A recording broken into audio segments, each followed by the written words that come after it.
लोग जो आज संघ की गुंडागर्दी के खिलाफ इस पंचायत को बुला रही हैं कांता जी, और पूरे देश में दलितों की सबसे बड़ी आवाज़ डॉक्टर उदित राज जी आज इस मंच पर मंचासीन हैं, दिल्ली से आए हुए हैं।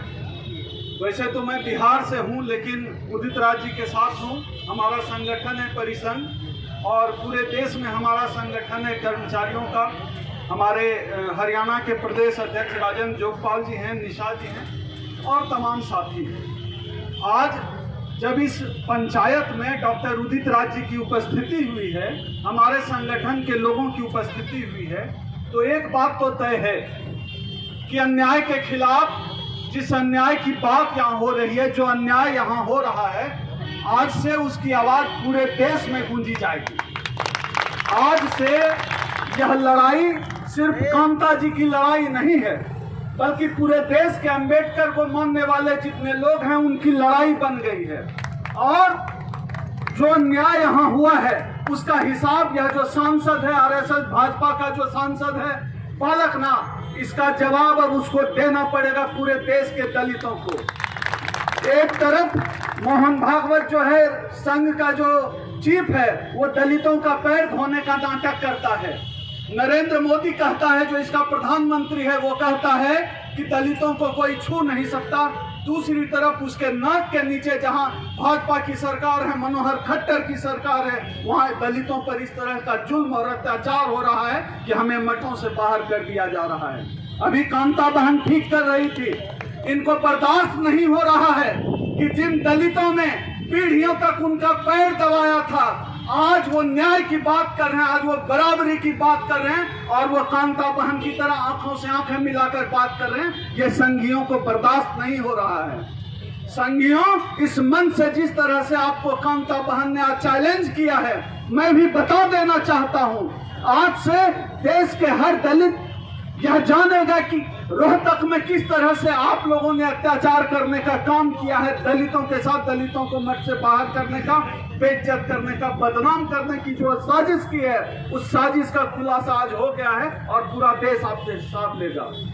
साथियों, यह नया नहीं है, संघियों को शुरू से ही बर्दाश्त नहीं है। वो सीधा सीधा मनुस्मृति लागू करते हैं।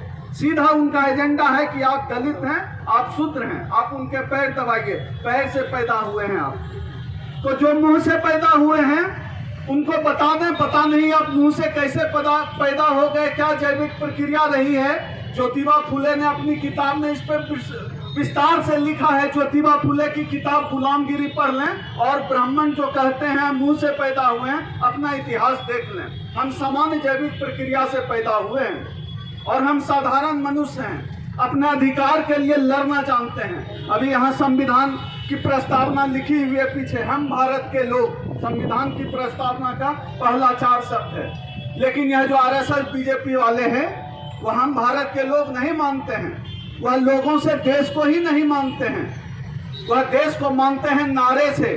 आपका हक अधिकार छीन लेंगे और आप आवाज उठाएंगे तो आपको कह देगा देशद्रोही है, आतंकवादी है।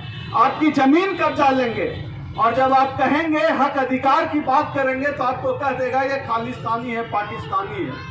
ये लोगों से देश को मानते ही नहीं। छात्र नौजवान परेशान है, किसान दिल्ली के बॉर्डर पर पड़ा हुआ है, छात्र नौजवानों को नौकरी नहीं है, सरकारी कंपनियों का निजीकरण कर दिया, हर कोई अस्त व्यस्त है, पूरे देश को अस्त व्यस्त कर रखा है इन लोगों ने। और उसकी आड़ में ये अपने धर्म का एजेंडा चलाते हैं, और उनके धर्म के एजेंडे में अगर आप अपना हक अधिकार मांगेंगे तो आपको जो है इसी तरह से बेइज्जत किया जाएगा, और आपके ऊपर इस तरह का जो है इल्जाम लगाकर आपको बाहर कर दिया जाएगा। लेकिन साथियों, जैसा कि कांता जी अभी कह रही थी, यह देश अब मनुस्मृति से नहीं चलता है। यह देश अब बाबा साहब डॉक्टर अंबेडकर के संविधान से चलता है।